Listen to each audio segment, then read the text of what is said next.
With McValue at McDonald's, you don't just get deals on the drinks. You get deals on McDonald's drinks. So when you're breaking a sweat, embrace the chill without breaking the bank. And when your crew is running on empty, keep your wallet full while refreshing the squad. Grab a cold drink at a hot price, like a refreshing Coke Zero or sweet tea in any size for only $1.49. Price and participation may vary. Cannot be combined with any other offer. Ba-da-ba-ba-ba. This podcast is sponsored by Talkspace. You know when you're really stressed or not feeling so great about your life or about yourself? Talking to someone who understands can really help. But who is that person? How do you find them? Where do you even start? Talkspace. Talkspace makes it easy to get the support you need. With Talkspace, you can go online, answer a few questions about your preferences, and be matched with a therapist. And because you'll meet your therapist online, you don't have to take time off work or arrange childcare. You'll meet on your schedule, wherever you feel most at ease. If you're depressed, stressed, struggling with a relationship, or if you want some counseling for you and your partner, or just need a little extra one-on-one support, Talkspace is here for you. Plus, Talkspace works with most major insurers, and most insured members have a $0 copay. No insurance? No problem. Now get $80 off of your first month with promo code SPACE80 when you go to Talkspace.com. Match with a licensed therapist today at Talkspace.com. Save $80 with code SPACE80 at Talkspace.com.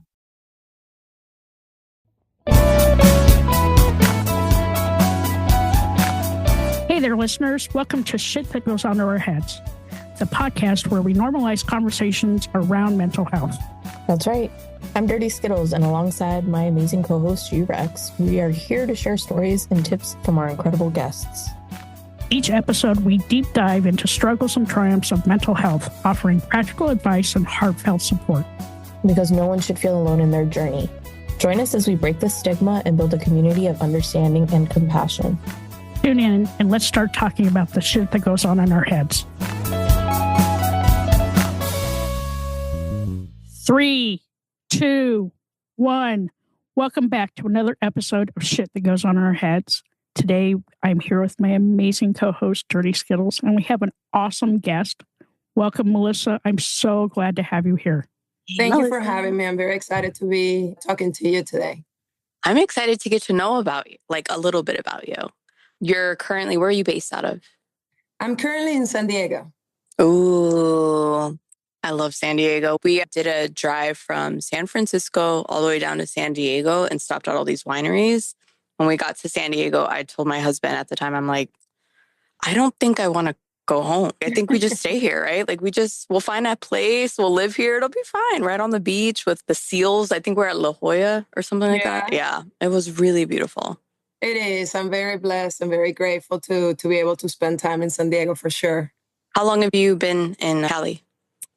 Well, that's one of those funny things that happened. I was living in the East Coast full time, but I was really not there that much because I was running around, not wanting to face myself in that space. It felt lonely. I had no friends. So I decided to go on a road trip with me and my 2 dogs about a year after I started to really dive deeper into myself and heal trauma and really care about my mental health. And it started like a month and a half of a road trip. And when I got to the West Coast, I was like, wow, this feels like home. And then I said, you know what? I had already planned a trip for the whole summer in Europe. And I said, you know what? When I come back in the fall, I don't want to go back to my house alone. I know what happens there. I feel lonely. I want to drink. I want to be on social media. So I looked for a place in LA for 3 months rental. And funnily enough, I went to my trip in Europe. And then when I came back to my house in South Carolina, I was there for only a week and I was packing for my 3 months in California. And my last night there in my house at 4 a.m., I wake up and I mean, clear as day, like you and I talking right now. I wake up and I'm like having this voice in my head in third person. And it just said, you don't have to be here anymore. And it just kept on looping. And like, it wouldn't stop. And I laid in my bed and I had all these fears coming up. Oh my gosh, like, I don't have to be here anymore, but what do I do? And then it settled into this inner knowing that came from me. And I said, I don't have to be here anymore. So I stood up from my bed. You know, I had my real estate license at the time because I used to invest in real estate. I listed my house on the spot. I walked out with my suitcases. I looked back and I didn't know exactly where I was going to live, but I looked back and I said, I'm not going to see you anymore. And I just walked out and came to the West Coast. And eventually, I found this beautiful spot in San Diego, and I'm very grateful to spend time there. I already have questions. So if you see me jotting stuff down, I'm already... So question. First thing I thought of was, did the voice sound like anybody? No, but it was the first of several times that voice started to show up. So, we all have different belief systems about what that might be. In my book, actually, I mentioned in the epilogue towards the end, I say that I believe we get messages from our future. And I say it doesn't matter who you think they come from. You might think they come from God. You might think they come from your higher self, your inner knowing. You might feel that they're a hunch, that they are, just a gut feeling. It doesn't matter, but we all get them. We all have had those moments in our lives where we just have this knowing. And many times, like when we follow it, it might be discomfort at the beginning, but it was the right thing to do. Yeah. And then the second question I wondered was, I feel like that phrase, you don't have to be here anymore, could mean so many things, whether it's like your physical location of where you're at or your present state. So for you in that moment, hearing that voice, where did it resonate first? Was it location or what you were dealing with? Just because I had already packed my suitcases and I was like ready to move from my house to go on a trip. For me in that moment, it was clear that it was location. And, and it was so true. And the funny part is that because I had businesses there and I had family there, it never crossed my mind that I could just leave, that I could just reinvent my life somewhere else. So I was just like miserable in this place that didn't fit. Like I used to be married there. I was there married for many years, but then I had been divorced for years and I still stayed. So the moment that voice came up in my head, it was like, it just brought a new thought that then my mind was able to comprehend and was like, oh my gosh, yeah, like, why am I here? I don't have to be here. Yeah. So then in that moment, did you get up and started your road trip? In that moment, I stood up. The road trip had happened before. I was flying back with my suitcases to California for those 3 months. But conveniently, I had left my car already in California. So my vehicle never came back to South Carolina. And I had left my dogs with a friends in Arizona. So everything was really making it easy for me.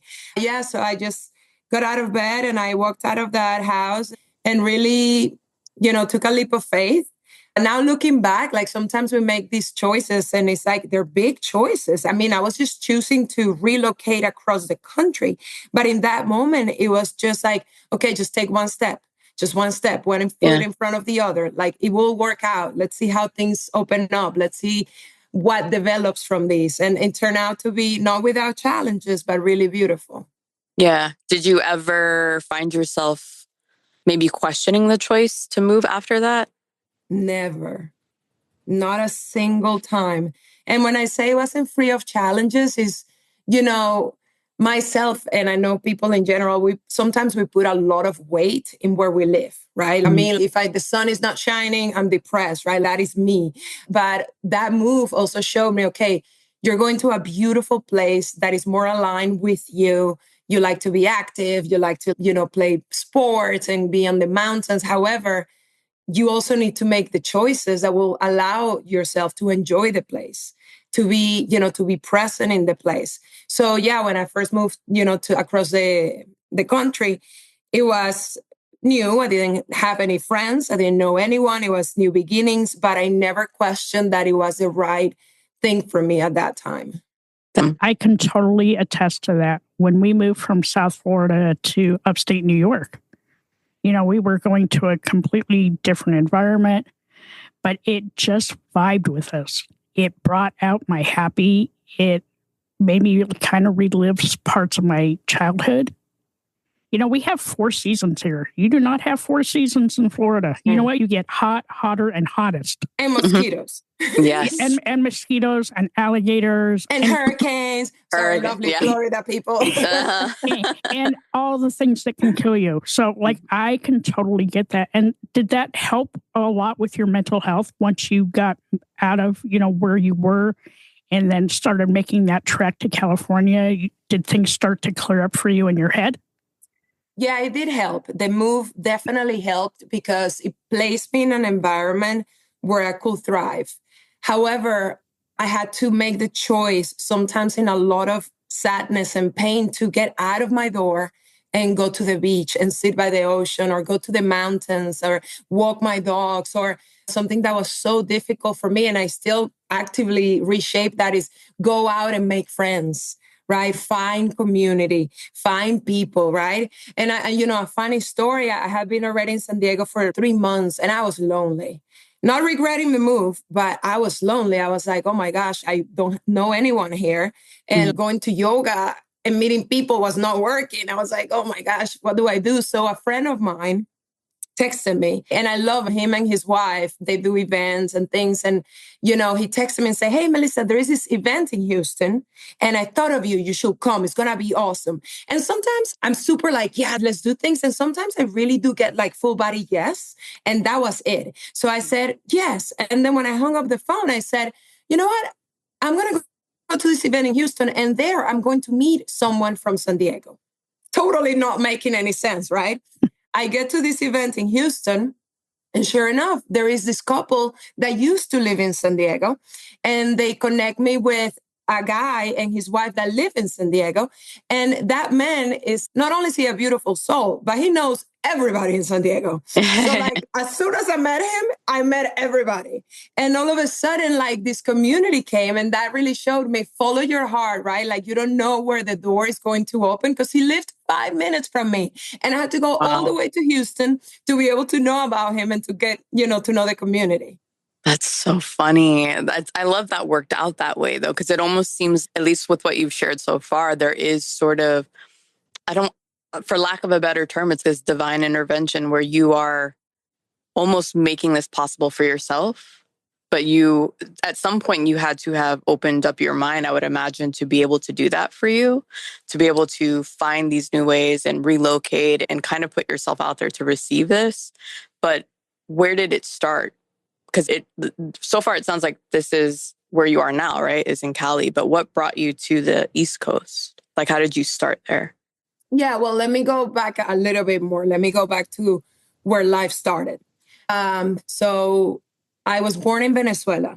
My mom and my father, they were originally from Spain, but they traveled to Venezuela, met there, got married there. They had me and 4 other siblings. I am the youngest by far.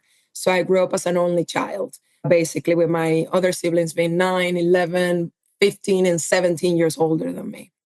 My family's house was, from the outside, what people will consider picture perfect, like the hardworking, successful father, wealthy family, coming from nothing, right? This sad boy made rich, and then a beautiful wife and all the kids. But behind closed doors, there were horrors and problems going on that my mind actually hid from me for my own protection. And let me just explain a little bit about that, just for those that maybe are not aware, like I used to be, right? Like I had no clue this could happen. Maybe I had heard that traumatic memories can get hidden, but I didn't understand how deeply this actually can happen and how it can happen to so many people. I will venture to say that most people carry some sort of hidden memory that drives some aspect of their personality. Now, there are extremes, right? There is like extremes, like my case, where, my entire childhood was blocked off from me remembering it. And there are instances where, have a year and you don't remember it. And then there is kind of categories of traumatic experiences that could have happened there. So I'm not trying to scare people, but I'm just saying hidden memories of trauma is a very common thing. So I didn't remember the first 16 years of my life. And that's an important number because at 16, my father was murdered. Venezuela being a very dangerous country, So my father was murdered at 16 and it devastated me. It shattered my world at that time, the world that I knew, right? Then I finished high school and immediately I had been working since I was 7. So I grabbed 20 grand that I had in a shoebox. I grabbed my miniature Doberman Pinscher and I booked a ticket to Florida and I moved to Florida. And there's a whole story about this in my book where I almost get deported deported, like in the immigration office at the airport. And it was terrifying, but I was able to get in because, again, it was meant to be, right? It was meant for me to start that new chapter.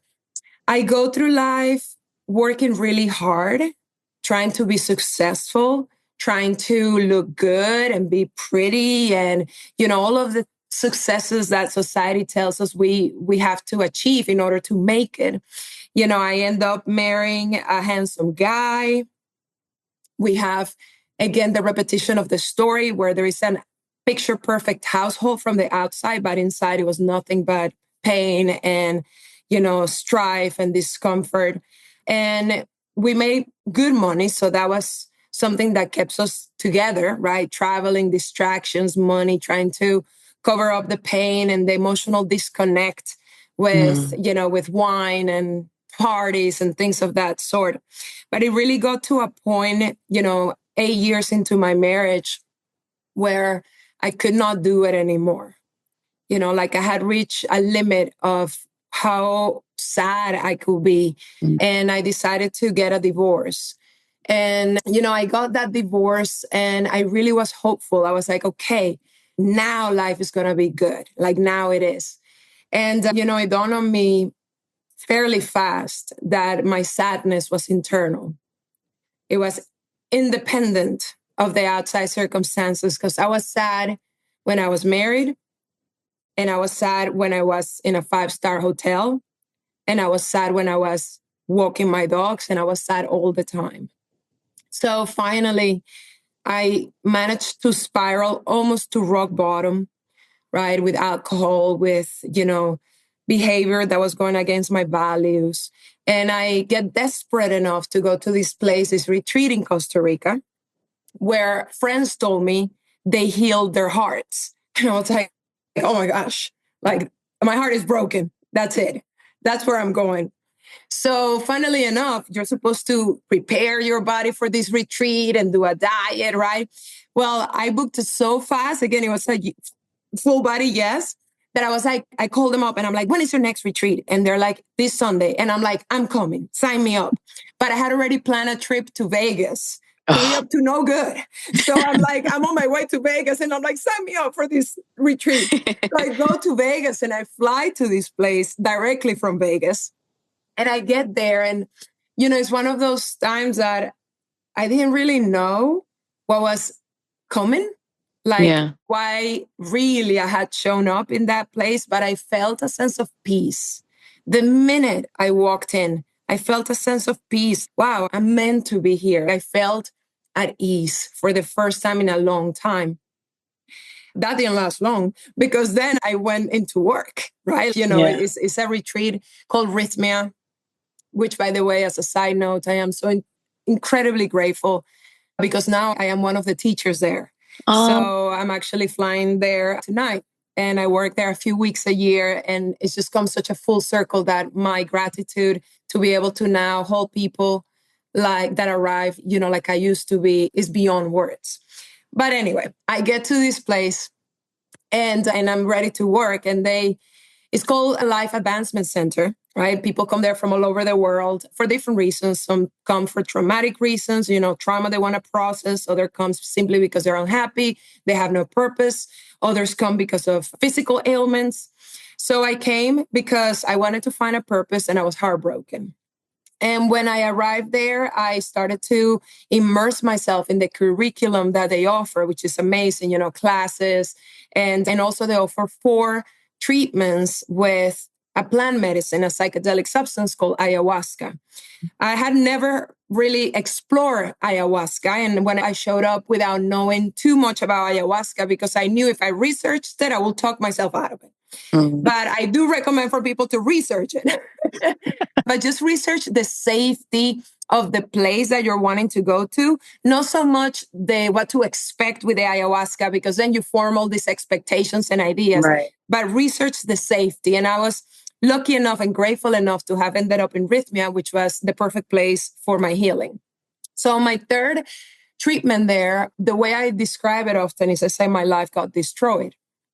And what I mean by that is that in an instant, everything that I had built for myself up to that point, 36 years of life, my success, my identity, my belief system, my values, everything collapsed.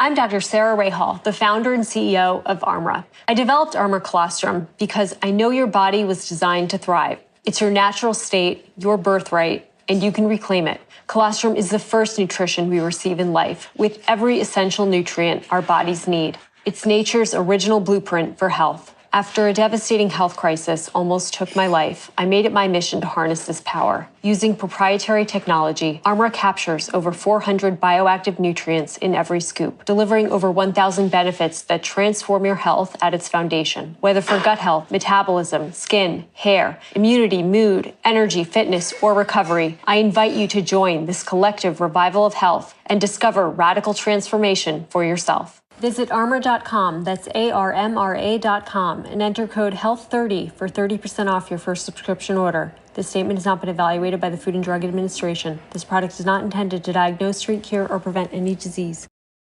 This podcast is sponsored by Talkspace. You know when you're really stressed or not feeling so great about your life or about yourself? Talking to someone who understands can really help. But who is that person? How do you find them? Where do you even start? Talkspace. Talkspace makes it easy to get the support you need. With Talkspace, you can go online, answer a few questions about your preferences, and be matched with a therapist. And because you'll meet your therapist online, you don't have to take time off work or arrange childcare. You'll meet on your schedule, wherever you feel most at ease. If you're depressed, stressed, struggling with a relationship, or if you want some counseling for you and your partner, or just need a little extra one-on-one support, Talkspace is here for you. Plus, Talkspace works with most major insurers, and most insured members have a $0 copay. No insurance? No problem. Now get $80 off of your first month with promo code SPACE80 when you go to Talkspace.com. Match with a licensed therapist today at Talkspace.com. Save $80 with code SPACE80 at Talkspace.com.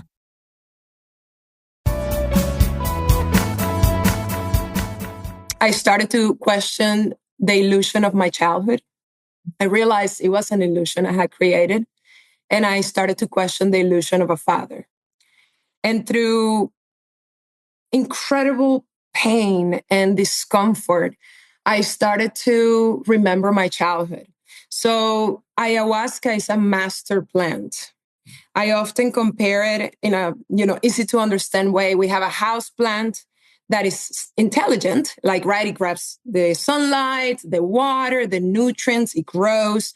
And then we have ayahuasca that is like a dolphin in intelligence, right? It does a lot more than just grow and grab the sunlight and the water. So ayahuasca does the opposite in our brain than trauma does. It facilitates healing because it decreases the fear center, activity in the fear center of your brain.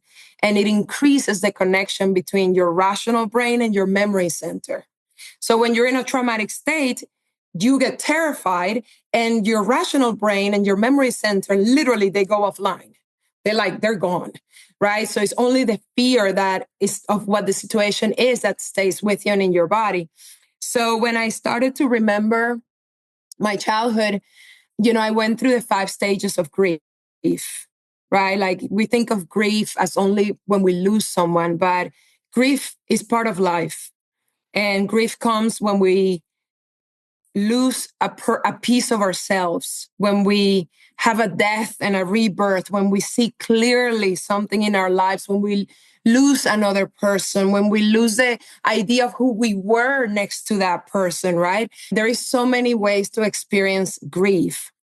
And, the first one was denial, right? Then you go to anger. Then you go to bargaining and you trying to make excuses and explanations. Then, you really move slowly to depression, and then finally to acceptance.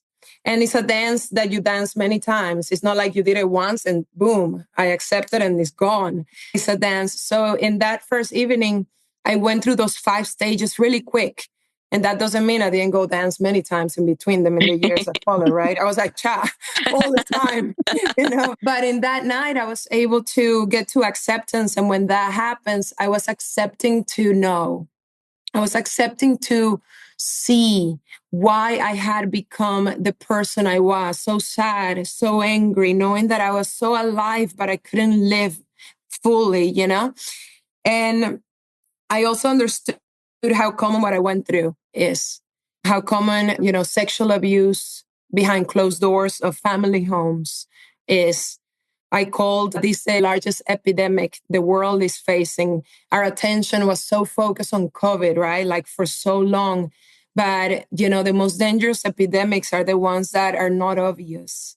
They're the ones that are not on the news for people to be aware of. They're the silent ones.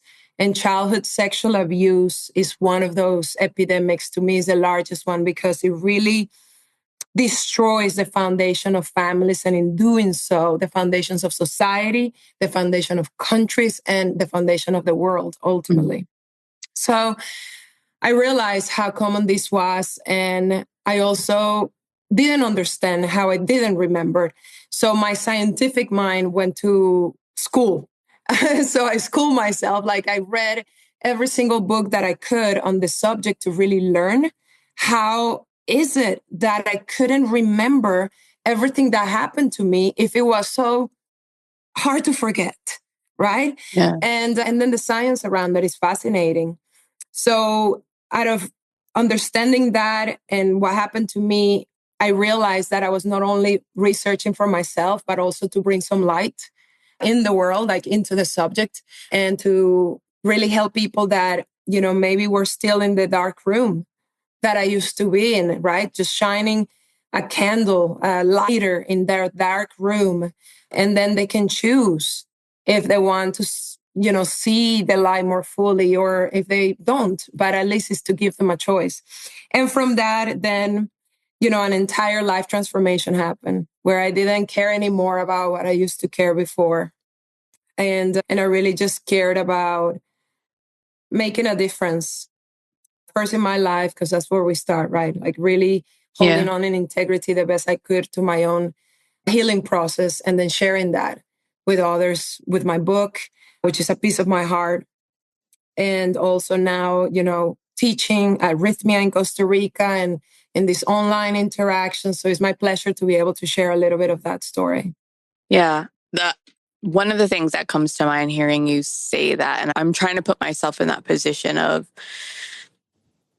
how were you so brave to do that? Because I feel like there are parts, like you mentioned, where if you have this very traumatic experience that you can block out and not even know that they were there.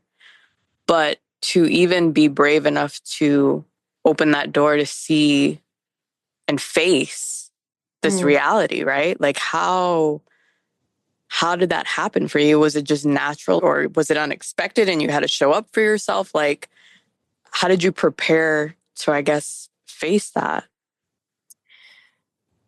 Throughout my life, I had pop quizzes, really intense difficulties that were building up my resilience. And I believe we all have these in our lives. Okay. So I believe we all face, and in the moment, they don't seem like they're helping, right? Our difficulties, but I believe we all have pop quizzes that prepare us so we can face difficulties, so we can be stronger. So all the difficulties that I faced in my childhood and how I had to survive allow me to develop a deep resilience. And that same resilience is the one that allowed me to survive remembering my childhood. And it's the drive that allowed me to push through the intense pain and through the intense suffering that I had to go through to be able to heal my heart. And like another thing is I've also really always had a zest for life. And many times it has been just a little flicker, right, of light, almost going on out inside of me. But I've always known there is a zest for life and a passion to really be fully alive. Right. And I refused to not claim that birthright. I refuse to let myself be defined by the past and by the pain. And I really anchored the fact that I have earned a life free of pain and resentment and bitterness, and to learn to feel safe, to be happy, to learn to feel safe, to receive blessings has been almost as difficult as facing the difficulties. And that's something that we don't often talk about, right? Sometimes, we're just so comfortable in the sadness. Yeah, that like kind of segues into the other thing that I was wondering is after you face these memories and this reality that you hadn't paid or hadn't acknowledged or maybe even knew existed, how do you keep being okay with that? Like what happens after the retreat is done and now you're home and you're back to yourself with your dogs and now knowing that this part of your life existed? Like what happens after? Yeah, that's a really important question, because what happens after retreats, especially a psychedelic assisted retreat, is called integration. And this is where a lot of people get stuck, because, you need to really integrate into your nervous system and your mind whatever you had come up in that retreat. And I have realized, because I have looked back at my path and I'm like, man, how did I freaking survive this? Right? Like myself, I'm like, how did I not collapse when I go home and I had just remember, the betrayal that I suffered at the hands of my father? Like, how did I not collapse? And then the answer that will keep on coming is small things consistently don't produce extraordinary results. So it was in the small things, right? I go home, I put an effort to read something that was educational. I change my wine for kombucha, non-alcoholic kombucha. I prioritize walking on the beach for an hour with my dogs. I prioritize getting on my tub and taking a hot bath. I prioritize going into communities that could help me, that could keep me grounded. I just took it one day at a time. And I also took active steps, right? Like I kept on, like I booked a retreat later, like after a few months, like to go back and to continue to dive deeper, right? And another aspect, when I think about this, is going back to the same stages of grief. I think when people go to retreats, especially psychedelics, and they discover things that they don't like or they don't want, they struggle when they get home because they get stuck in the stages of grief. So they will get stuck in denial. No, did that retreat? What did I imagine that? Or did that actually happen? So they start doubting themselves, or they get stuck in anger.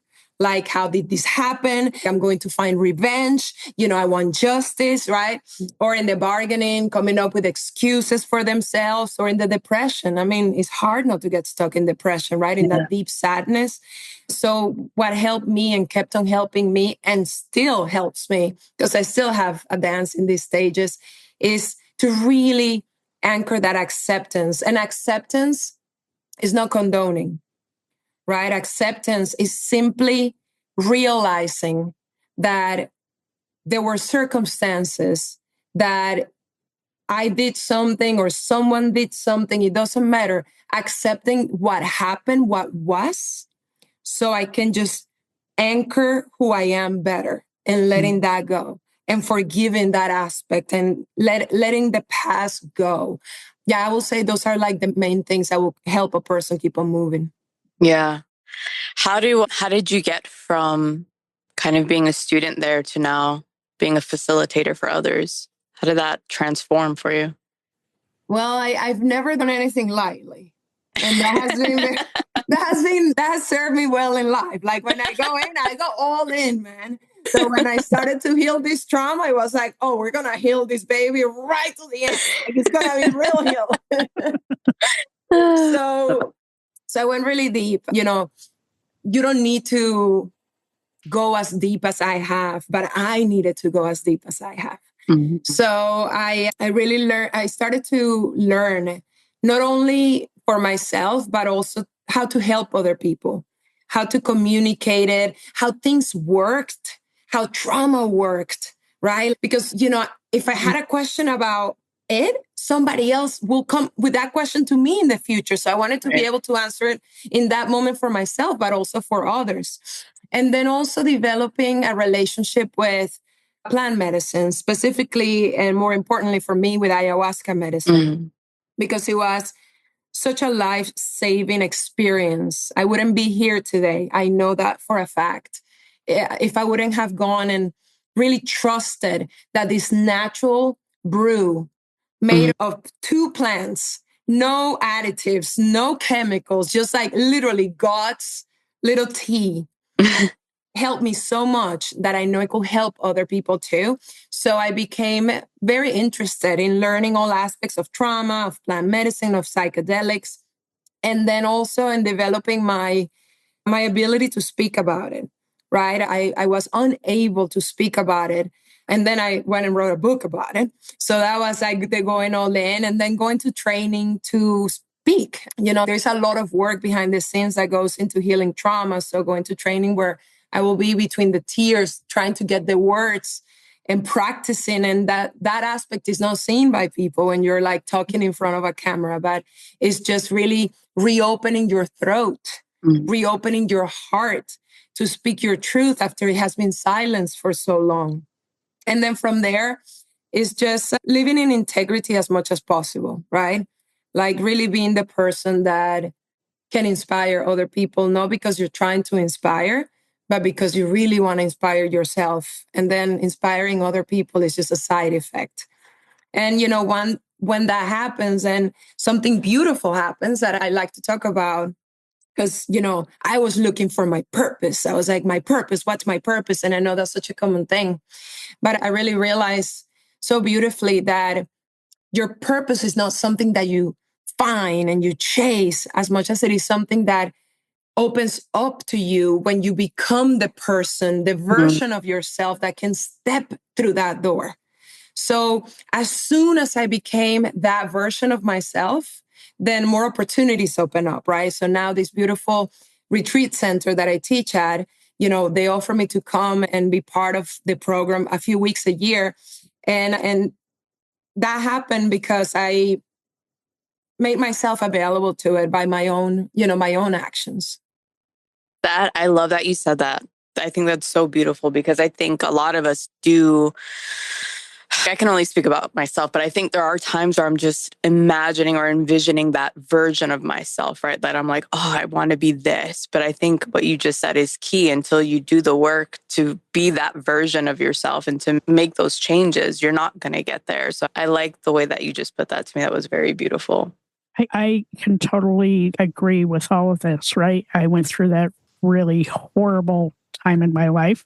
Do I regret any of it? No, because I wouldn't be here where I am today doing what I love and what I'm passionate about and turning all that pain into purpose. But Melissa, I have a question for you. During I can't even say the word, ayahuasca, did you find it to be super cathartic? Like releasing a lot? Yeah. Yes. So, ayahuasca works in different layers. It works in the physical layer. That's why it's purgative, right? That's why, it's very likely when you drink ayahuasca that you will need to go to the bathroom. You might purge from your mouth, and it's cleansing, energetic, like physical blockages that are in your tissues. So like we hear the saying, your issues are in your tissues. Well, it's clearing that. So then it can go to the next layer, which is the energetic layer, right? Like the energy of trauma, the energy of pain, the energy of sadness, the energy of anger, all of that gets stuck as well. So in the energetic body, it helps move that energy so your energy can be flowing more freely. And then it goes to the next layer, which is the spiritual layer. Right. And people might or might not believe this one, but this goes beyond the body, beyond the energy. And it's just like our aura, right? It's our spiritual energy, and it cleanses a lot from that. So it's cathartic in like multiple ways. I have a weird question. What does it taste like? Ooh. I'm like, what does it taste? Nobody ever talks about the taste. For a reason. Let's just say, if ayahuasca tasted like hot chocolate, we will be in trouble. Okay. Because we will drink way too much. So, it's funny you ask about this because I have come to understand that the flavor, the taste of these plant medicine substances like ayahuasca or, San Pedro, peyote, all of these substances, even mushrooms were not in chocolate, right? They are purposefully not delicious. It's almost to me like to have reverence for the taste and to actually drink something that is not delicious. It's almost like the first sign that you give to yourself and the universe, I want these, right? I'm all in. This is the first victory that you win. When you drink ayahuasca, it does not taste good. You're showing to yourself, to God, to the universe, listen, I am all in. Okay. Like I am all in. And I think that's a beautiful first victory that you receive. Yeah. Oof. Are you going to do it, G-Rex? I think we should do it together. Well, if you ladies ever call to do it, definitely contact me. I have friends and family discount. and there are many ways and places to drink plant medicines. However, I really stress with the most importance how incredibly crucial it is for the person to not make a rush decision into this. Okay, so where you drink it and who you drink it with is, I will say, is 80% of the experience. Because if you don't feel safe, right, and if you're not supported, nothing of what was meant for you will be able to come through. Right. And then there is also the talking about the group sizes, right? There are places where you can go and it's 10 people. Rythmia, where I work, is the largest center in the world. Definitely, as far as medically supervised as well. And we have a lot of people, anywhere from 50 to 80 people a week. That's a lot of people. But that's also where the magic happens, is the group healing. Yeah. Is a group energetic healing, working together to bring about, collective healing. Yeah. We would get kicked out. We are not allowed to sit next to each other. Oh, you will not sit next to each other. That's okay. Yeah, I think, it's something that I've wondered. I have a really close friend of mine, and sometimes we talk about it. Like, would you ever do it? I think I would. Would you? Yeah, maybe. But I think the step I have to come across, or the hurdle I have to go over, is there are trauma, right? Like, I know my childhood and what I remember of it ain't great, but I have come to terms with it. But I know that there's so much I don't know. Cause like, I'll see pictures of me as a kid and I'm like, I don't know that room. I don't know those toys. I don't know any of that stuff. So I don't think I am ready to unblock that. But when I am, I'll hit you up. And well, what you're saying is beautiful, because that's like super common. Like there is, say, two type of people. One type is like me that had no clue. And we just show up and say, I'm here, let's do this thing. And it's like, all in. Like you get hit in the face, right? When you show up and like memories of trauma or whatever comes up with psychedelics. And the other type of people are the ones that are like, you know what? I'm aware stuff happened and I'm not sure I want to reopen them. And that's very valid. And, first recommendation I will give to anybody that feels that way is, if you like reading, read my book. It's called Hidden Memories, Discover What's Blocking You from Life and Love, because it actually not only talks about my story, but it offers a lot of education around trauma, around what to expect on psychedelics, what to expect on ayahuasca, so people can just understand more, right? Yeah. And then I also specifically address what you just mentioned. Like many times people will come up to me and say, listen, I know something happened, but I don't want to dig it up. So I don't want to do this ayahuasca. I don't want to do a treatment because I'm okay as I am.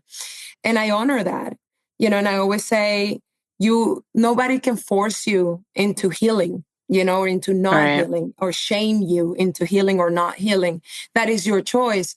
What I have learned is that just because you don't heal the wound, it doesn't mean that you're not hurting. Right.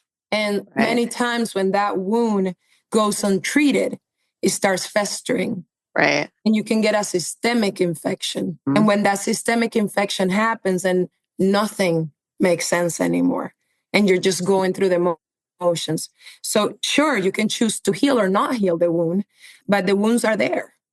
Right. And ignoring them don't make them disappear. So, ultimately, we all have the opportunity to live the best life that we choose to. And there's no right or wrong.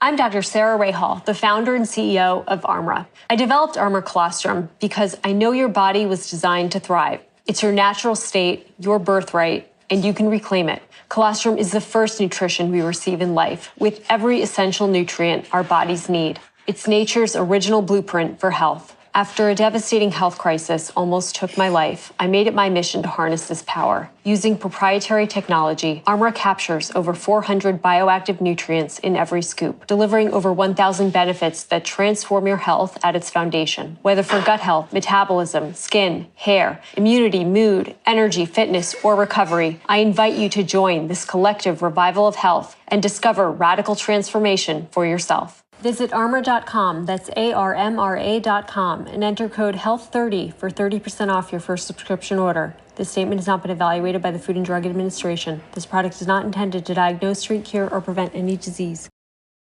This podcast is sponsored by Talkspace. You know when you're really stressed or not feeling so great about your life or about yourself? Talking to someone who understands can really help. But who is that person? How do you find them? Where do you even start? Talkspace.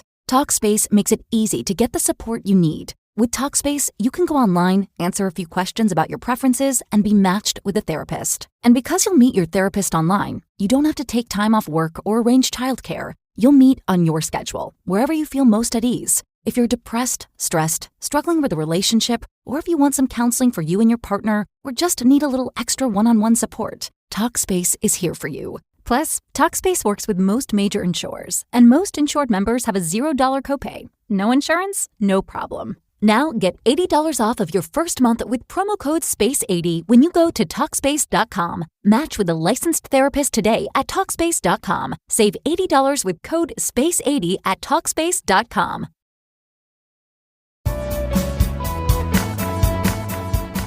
I think we all maybe get to that point where you've got to heal that wound. You've got to face it.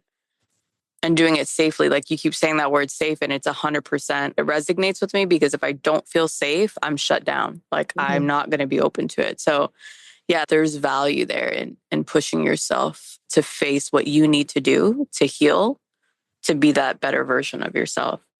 And also, just as a side note, because I know my mom is this way. So I know many people are this way, right? I tell my mom, it will be so good for you to heal traumas. And then she said, yeah, it will be good. And then I said, Mom, when you heal us, your kids, we benefit. Like we're all connected energetically. And then she was like, oh, really? Oh, I'm going to heal these traumas. So it's also not only, yes, our own healing is the main reason, right? But when we also consider how our healing will positively impact those we love, whether they're our children, our siblings, our parents, our friends, our community, our audience, then it's another layer of, I want to show up better for me and I want to show up better for them. Then it's an extra motivation. Yeah, 100%. Wow, I love this. 100%. My God, I learned more about ayahuasca today than I have read ever. But it's good to talk to somebody who's been through it, right? Because you can read about it and read about it and read about it.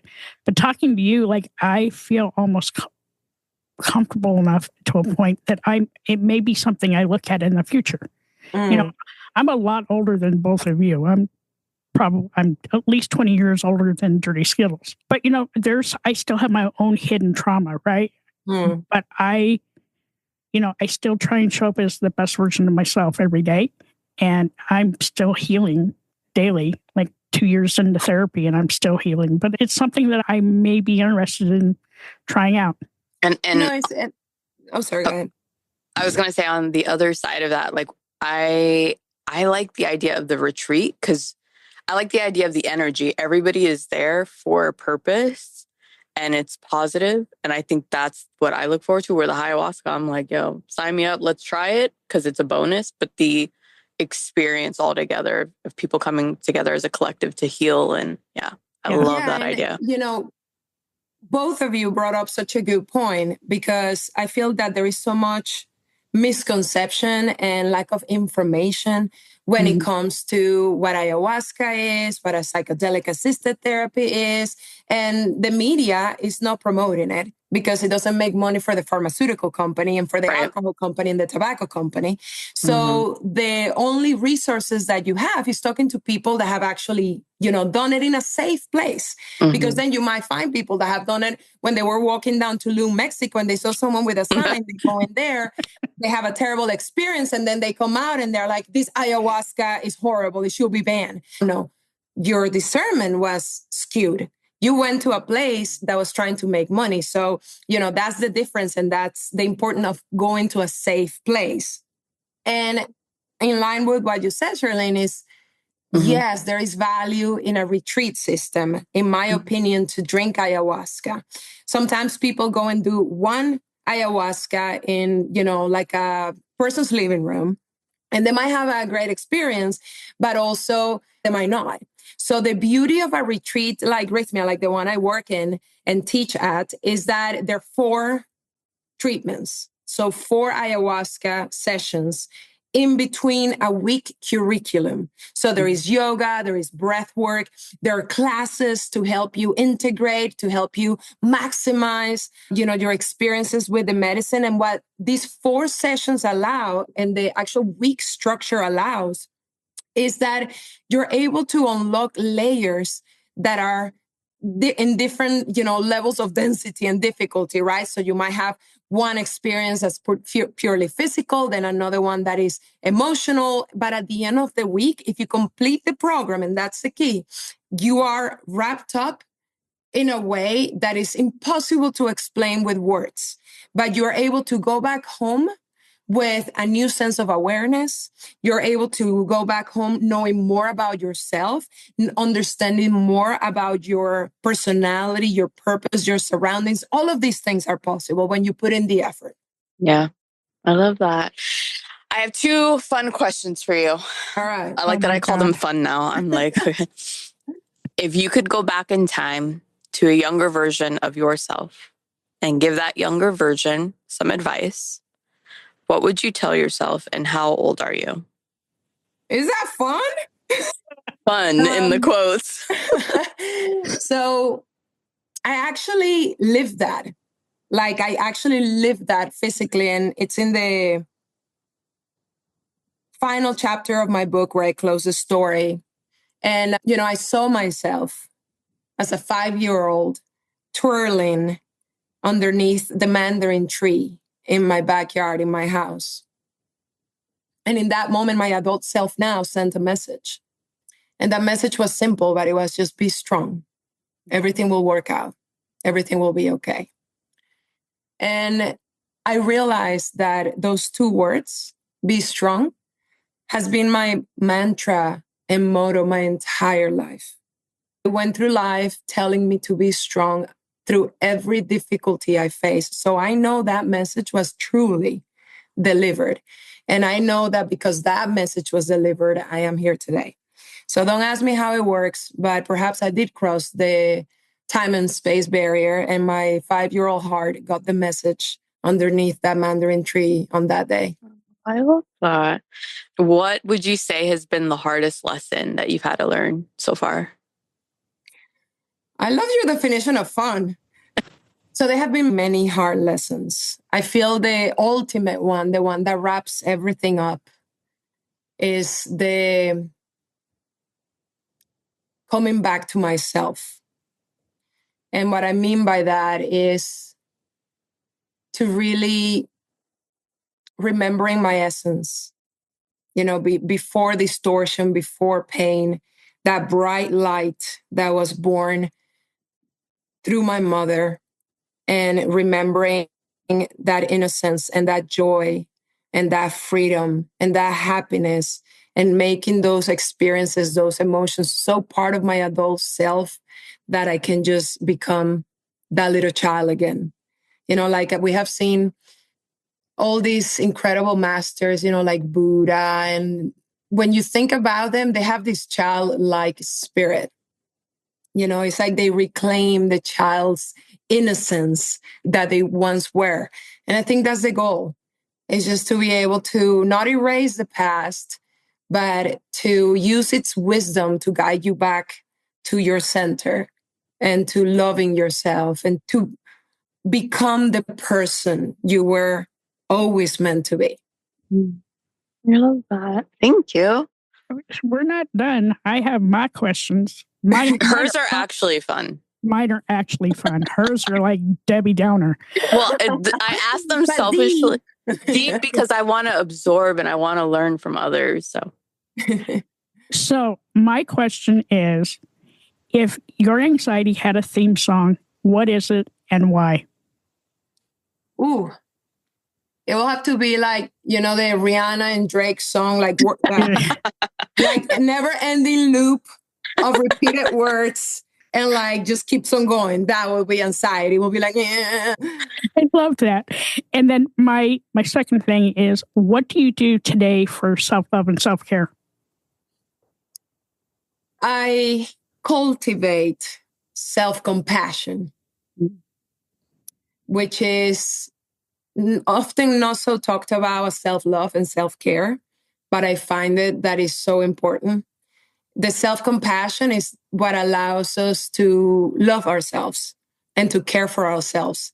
We allowed us to be human, and we can love all aspects of ourselves with compassion, not just the ones that are lovable, Yeah. I love that so much. So, Melissa, where can our listeners find you?